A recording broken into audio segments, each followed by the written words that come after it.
John Mbadi has been skinned alive after a 5 trillion scandal hit him. Welcome to Kenyan Media, where we bring you news updates as they break. And kindly, if you're new here, consider subscribing.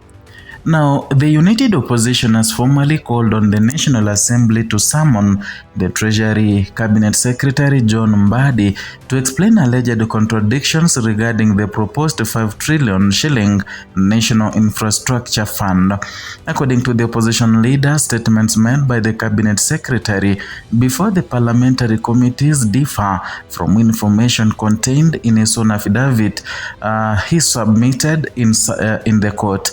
At the center of the dispute is a key question whether the National Infrastructure Fund is a constitutional public fund subject to parliamentary oversight or limited liability company that had not even been incorporated at the time it was presented to lawmakers. The controversy surfaced on Thursday afternoon when the opposition leaders addressed the press and outlined what they described as a serious constitutional concern. Leading the charge was Wiper Party leader Kalonzo Musyoka. He accused the Treasury Cabinet Secretary John Mbadi of presenting conflicting positions on the status of the proposed National Infrastructure Fund, commonly referred to as NIF. The fund, valued at 5 trillion shillings, has been introduced as a major financing vehicle intended to support infrastructure development, and given its size and potential impact on the public finance, its legal and constitutional status is critical. According to the opposition, the Cabinet Secretary appeared before parliamentary committees and presented the fund as a public fund. A public fund under the Constitution falls within the framework of Article 206, and that classification carries significant implications. Public funds are subject to parliamentary oversight and they are bound by the strict constitutional safeguards. They are accountable to the legislature and ultimately to the people. However, opposition leaders say that in a separate court affidavit, the Cabinet Secretary described the National Infrastructure Fund differently. They claim the affidavit indicated that the entity was not a constitutional public fund. Instead, they say it was described as a limited liability company. More significantly, the opposition alleges that at the time the Cabinet Secretary made representations to the Parliament about the fund status, the entity had not yet been formally incorporated, and this, they argue, presents a contradiction. In their view, the difference between the constitutional public fund and the limited liability company is not minor, and it determines how the entity is structured.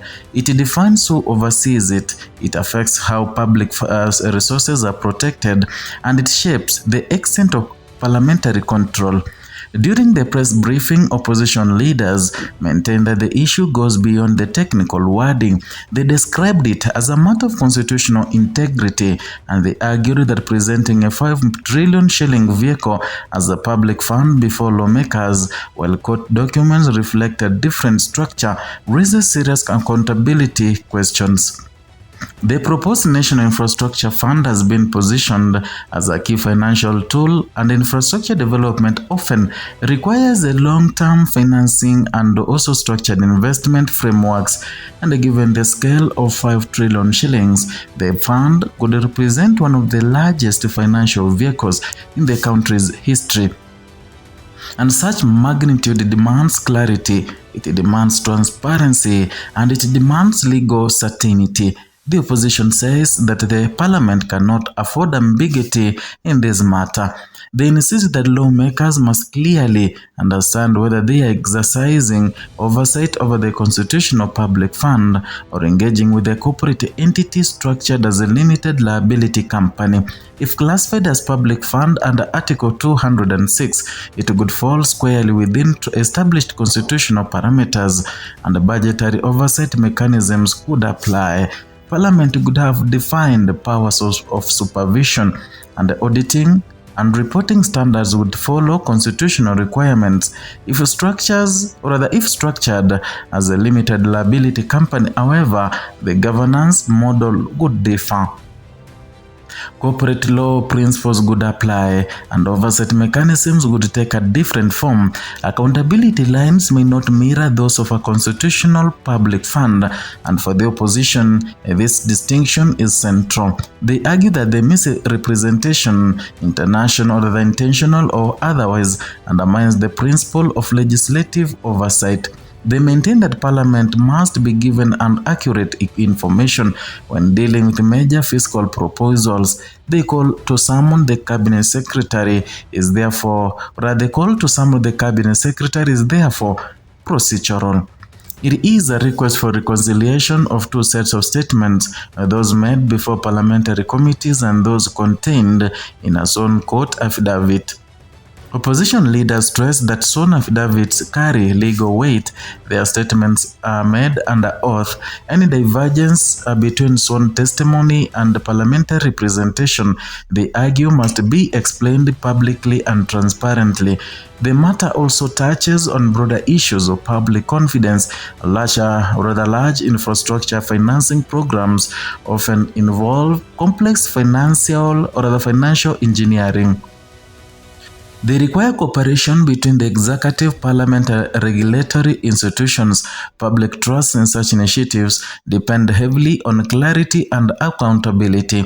At 5 trillion shillings, the National Infrastructure Fund represents a significant financial commitment. It could potentially influence national borrowing patterns, fiscal planning, and long-term economic strategy. And that is why, according to the opposition, precision in its legal foundation is not optional, it is mandatory. And the opposition further argues that Parliament's constitutional role includes safeguarding public finances. If legislators are misinformed about the legal structure of the financial vehicle, that oversight role may be compromised. They insist that summoning the cabinet secretary is not a political gesture but a constitutional step. The aim, say, it is to reconcile official statements and restore clarity. So far, the focus remains on the alleged contradiction between parliamentary presentations and the content of the court affidavit, and no formal determination has yet been made by Parliament on the matter, and the National Assembly now faces a decision. It must determine whether the formal summon the Treasury Cabinet Secretary to provide clarification, and if that happens, the lawmakers would expect detailed explanations. They could seek to understand the intended legal structure of the fund. They could also examine the timeline of its incorporation, if indeed it is structured as a limited liability company. Before the legal classification, the debate also highlights the scale of financial planning currently under consideration. Infrastructure remains a central pillar of national development strategy. Roads, rail, ports, energy, and digital connectivity require sustained funding. Innovative financing mechanisms are often introduced to bridge resource gaps, but such mechanisms must operate within constitutional boundaries. They must also maintain alignment between court representations and parliamentary disclosures. And for the public, the issue may appear technical, but its implications are direct. Public funds, constitutional safeguards, and legislative oversight affect how taxpayer money is managed. They shape the credibility of fiscal policy, and they influence investor confidence in public financial management. And as this matter unfolds, attention will likely remain focused on one central question: was the National Infrastructure Fund accurately presented in Parliament? And if there were differences between parliamentary statements and the sworn court documents, how will they be addressed? The opposition has made its position clear, and it believes the matter warrants immediate parliamentary scrutiny. Whether the National Assembly acts on the request remains to be seen. And for now, what is confirmed is this: a 5 trillion shilling financial vehicle is under debate. Its legal structure is being questioned, and the Parliament may soon be called upon to seek clarity from the Treasury.